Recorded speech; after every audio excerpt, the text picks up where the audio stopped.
Welcome to Surya's TV good evening news. CM Chandrababu deputy CM Pawan Kalyan రూపంలో ఏపీకి శక్తివంతమైన నాయకత్వం ఉందని ప్రధాని మోడీ అన్నారు. आज 2047 के विकसित भारत का संकल्प हम सबके सामने और इस संकल्प को स्वर्ण आंध्रा के लक्ष्य से नई ऊर्जा मिल रही है.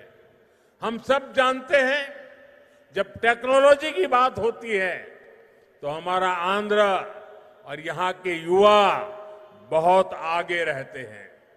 डबल इंजन की सरकार में हम आंध्रा के इस पोटेंशियल को और बढ़ा रहे हैं. మిత్రులారా, ఈ రోజు 2040 నాటికి వికసిత్ భారతదేశం మనం సాధించాలనే సంకల్పంతో అందరం కూడా ముందుకు నడుస్తున్నాం. మరియు ఈ సంకల్పానికి స్వర్ణాంధ్రప్రదేశ్ అనే లక్ష్యం మరింత శక్తిని అందిస్తుంది. మనందరికీ తెలుసు, టెక్నాలజీ విషయానికి వస్తే మన ఆంధ్రప్రదేశ్ అలాగే మరియు ఇక్కడ యువత చాలా ముందుంటారు. డబల్ ఇంజిన్ ప్రభుత్వంలో మేము ఆంధ్రప్రదేశ్ యొక్క ఈ ప్రత్యేక సామర్థ్యాన్ని మరింత పెంచబోతున్నాం.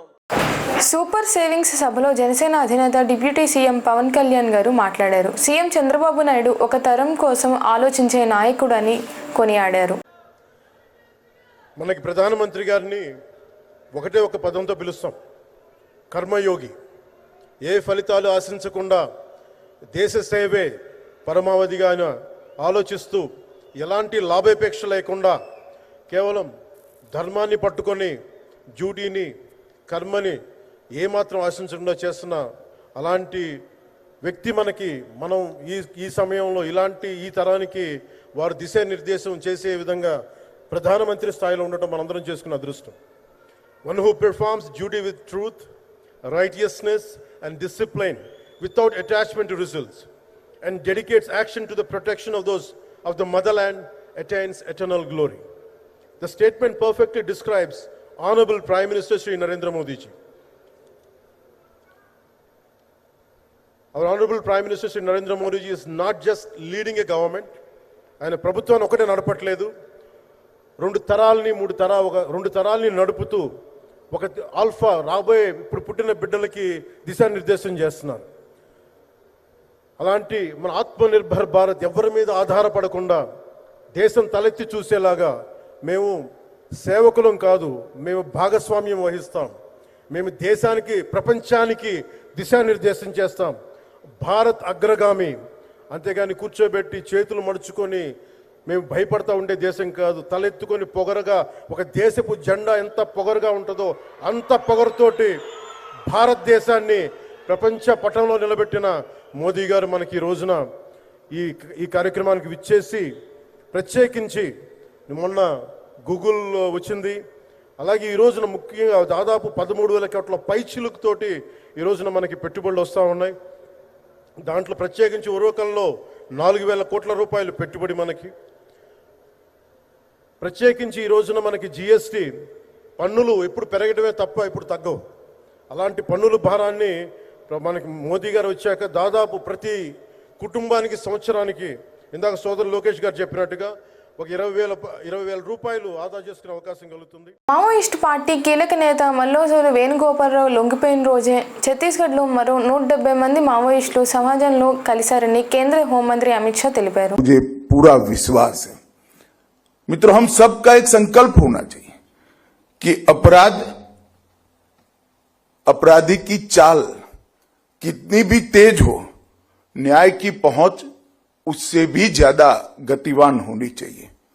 और मुझे ये कहने में कोई दिक्कत नहीं है कि मोदी जी के नेतृत्व में एक मजबूत भारत सीमाओं की सुरक्षा के साथ साथ रूल ऑफ लॉ की मजबूती सुनिश्चित करने के लिए आगे बढ़ रहा है.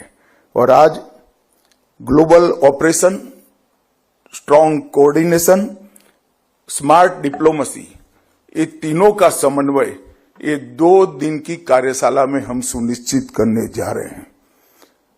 मित्रों, आज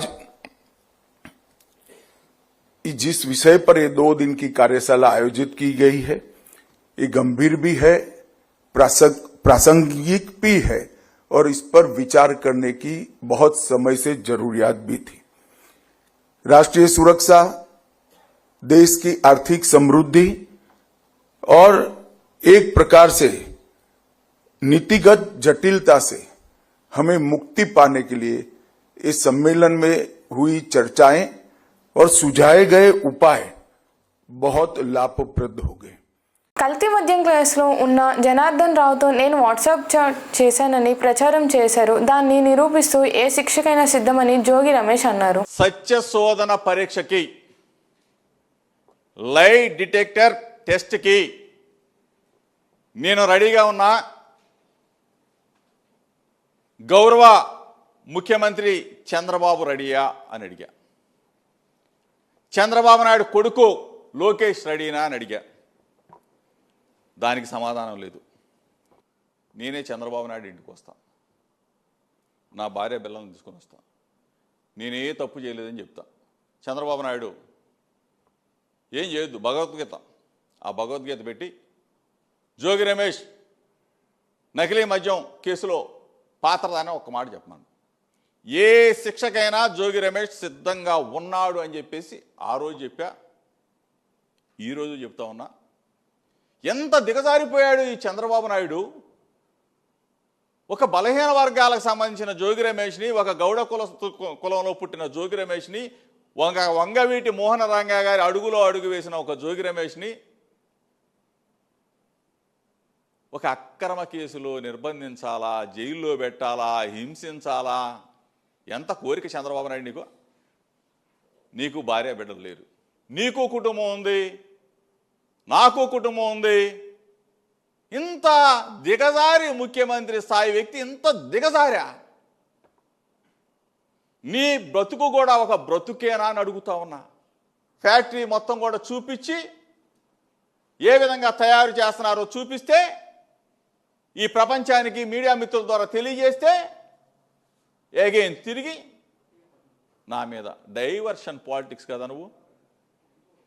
వైఎస్ఆర్ కాంగ్రెస్ పార్టీని బదనామ చేయాలని చెప్పేసి ఎంతగా దిగజారిపోయావు. ఇది నీకు అసలు మనస్సాక్షి ఉందా? నకిలీ మద్యం తయారీ కేంద్రాలు, కుటీర పరిశ్రమ నడుపుతూ ఉంటే మళ్ళీ వాళ్ళని కలుపుకోవాలా? బీజేపీని కలుపుకోవాలా? మాధవ్కి ఏమైనా సంబంధమా? ఎవరికి సంబంధం? చంద్రబాబు నాయుడికే సంబంధం ఉంటుంది. తెలుగుదేశం పార్టీ క్లియర్గా కనపట్లేదా? పిఠాపురం మాజీ ఎమ్మెల్యే వర్మ గురువారం కీలక వ్యాఖ్యలు చేశారు. చెప్తానండి, నేను ఎప్పుడూ ఫైర్ బ్రాండ్నే తెలుగుదేశం పార్టీకి. నేను ఒక మాట చెప్తానండి, చంద్రబాబు గారి నాయకత్వంలో 23 సంవత్సరాల ప్రయాణం, లోకేష్ గారి నాయకత్వంలో పనిచేస్తూ ఉన్నాను. నేనేంటో చంద్రబాబు నాయుడు గారికి తెలుసు. చంద్రబాబు నాయుడు గారు అంటే నేను ఎంత ప్రేమగా ఉంటానో, ఎంత ఇష్టంగా ఉంటానో ఆయనకి తెలుసు, లోకేష్ గారికి తెలుసు. నేను ఒకటి చెప్తున్నాను, పిఠాపురం తెలుగుదేశం పార్టీ నిబద్ధత, నా యొక్క క్రమశిక్షణ. ఎలక్షన్లో చంద్రబాబు నాయుడు గారు వర్మ ఆగు అన్నారు, ఆగాం. వర్మ పనిచేయ అన్నారు, పనిచేసాం. వర్మ లక్ష్మి అంటే మా భార్యని ప్రచారానికి పంపన్నారు, పంపాం. వర్మ గిరీష్ని పంపించన్నారు, పంపాం. నాతో పాటు మా కార్యకర్తలు కూడా కుటుంబాలు రోడ్ల మీద పడి పనిచేశాయి. ఇది దేనికి పనిచేశాయి? తెలుగుదేశం పార్టీలో ఉన్న క్రమశిక్షణ, అన్నిటికంటే ముఖ్యంగా చంద్రబాబు నాయుడు గారి మీద ఉన్న గౌరవం, లోకేష్ గారి మీద ఉన్న గౌరవం, ఆయన ఆదేశాలు తూచా తప్పకుండా పాటించేది 23 సంవత్సరాలు ఆయనతో ప్రయాణం చేస్తున్న వర్మని మీకు తెలియజేస్తా ఉన్నాను. ఇప్పుడు మీరు అన్నట్టు ఎవడో కర్మ అంటే నాకేంటి, ఎవడో పనిచేయడు గడ్డిపరగ వర్మ అంటే కాదు కదా. ప్రజలందరికీ తెలుసు వర్మ ఏంటన్నది, నియోజకవర్గ ప్రజలందరికీ తెలుసు. వర్మ తెలుగుదేశం పార్టీకి ఏ విధంగా ఉంటాడో తెలుగుదేశం పార్టీకి తెలుసు. అంచేత ఇవన్నీ పట్టించుకోవాల్సిన విషయాలు కావు. అందుకనే నేను కూటమి ఐక్యత గురించి, ఇంకో 10 సంవత్సరాల కూటమి బలోపేతం గురించి నేను ఎప్పుడు కూడా మౌనంగా ఉన్నాను. ఎవరు ఏమన్నా ఎదురు సమాధానం నేను చెప్పలేదు. ఎందుకంటే చంద్రబాబు నాయుడు గారి క్రమశిక్షణ అటువంటిది.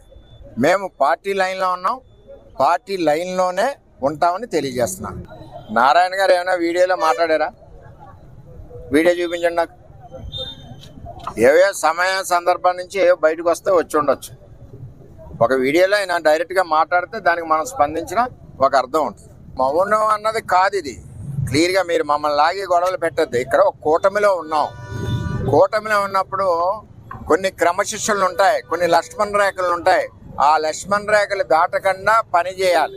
కూటమిని 10 కాలాల పాటు బలోపేతం చేయాలి. అంతేగాని ఇష్టం వచ్చినట్టు మాట్లాడడం, ఎవరో అన్నారని మనం దాన్ని పట్టించిన మాట్లాడడం అవసరం నాకు లేదు. నేను ఏంటో అన్నది పిఠాపురం నియోజకవర్గం ప్రజలందరికీ తెలుసు. ఈ వార్తలు ఇంతటితో సమాప్తం.